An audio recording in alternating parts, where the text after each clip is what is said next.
नमस्कार, हिंदी साधन चैनल में आप सभी का एक बार फिर से हार्दिक स्वागत है।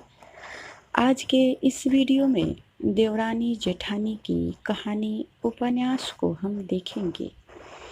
उपन्यास के संक्षिप्त सार को समझने की कोशिश करेंगे। वैसे तो यह उपन्यास बहुत ही छोटी है और मात्र 35 पृष्ठों में रचित यह उपन्यास है। तो चले हम इस उपन्यास को देखने से पहले देखते हैं कि इसके लेखक कौन है। उपन्यास के लेखक हैं पंडित गौरी दत्त जी। यह उपन्यास हिंदी का प्रथम उपन्यास भी माना जाता है। वो भी आगे देखेंगे किसके अनुसार इसे हिंदी का प्रथम उपन्यास माना जाता है।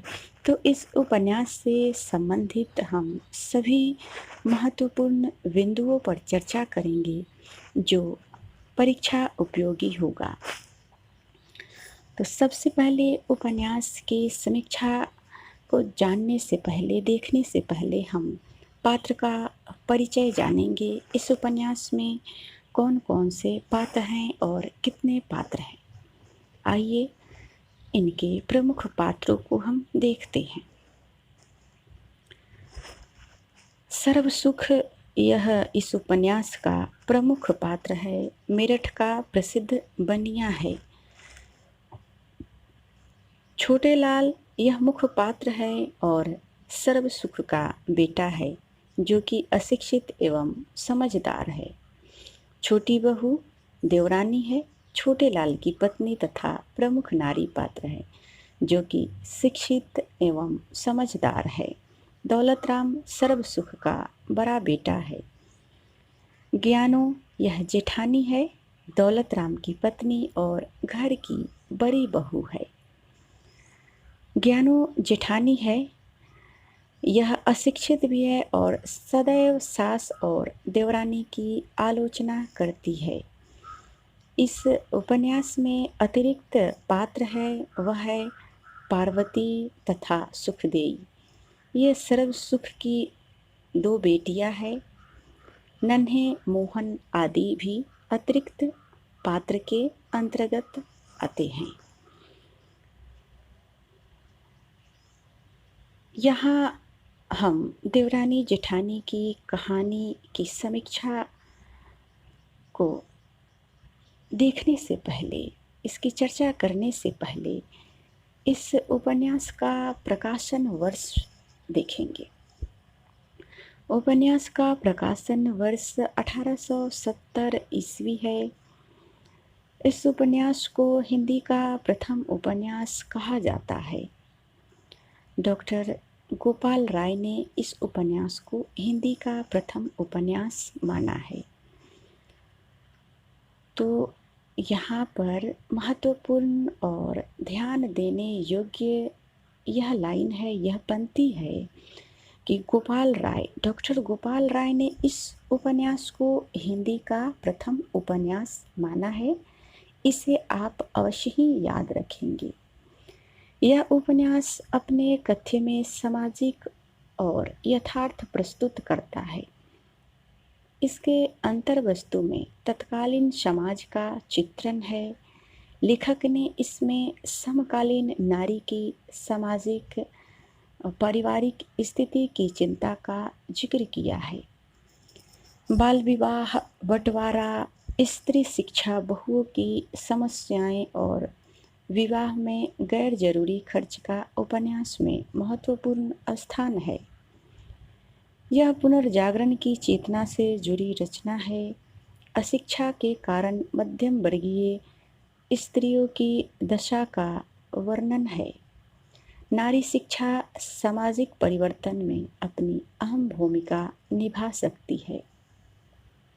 तो आइए देवरानी जेठानी कहानी की समीक्षा पर एक नज़र डालते हैं। उपन्यास में सर्वसुख नाम का एक बनिया है जिसके दो पुत्र दौलत राम और छोटे लाल तथा दो पुत्रियां पार्वती और सुखदेई है। छोटी बहू देवरानी है जो कि संस्कारी है और उसे धन संपत्ति का कोई लालच नहीं है। बड़ी बहू ज्ञानो जो अशिक्षित है और लालची स्वभाव की है। ज्ञानो यह इस उपन्यास की जेठानी है।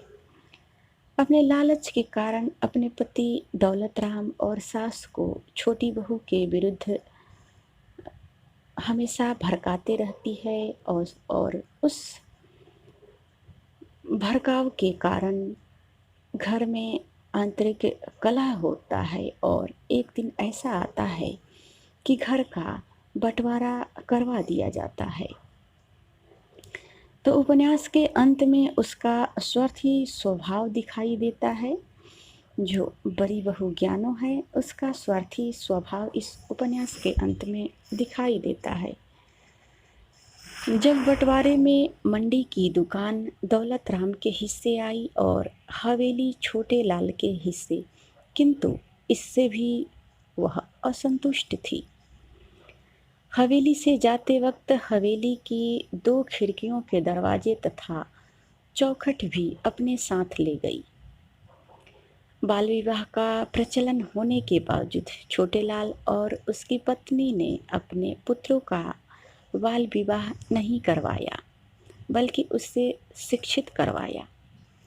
विधवा विवाह भी उस समय एक असंभव कार्य था, किंतु छोटेलाल की बहू की मामा की बेटी का पुनर्विवाह छोटेलाल की बहू के प्रयासों से करवाया गया।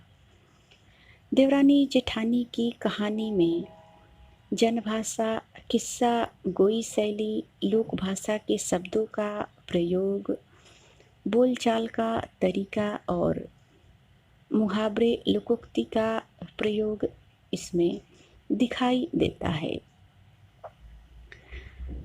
हिंदी का प्रथम उपन्यास देवरानी जेठानी की कहानी 1850 में मेरठ के लिथो प्रेस छापाखाना एशियाई में प्रकाशित हुआ।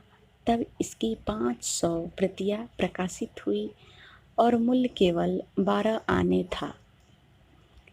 उस समय तक इस उपन्यास को नारी शिक्षा विषय कहकर इसके समुचित गौरव को इससे वंचित रखा गया, किंतु अपनी गहरी सामाजिक दृष्टि और मानवीय सरोकारों की दृष्टि से यह एक ऐसा उपन्यास बन गया जिसकी तुलना किसी से नहीं की जा सकती।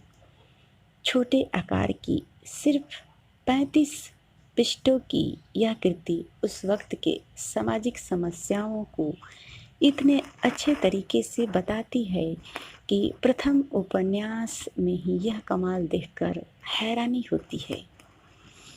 इस वक्त के इन समस्याओं के साथ साथ जीवन के चटक रंगों में पूरे प्रमाण के साथ लिखा गया।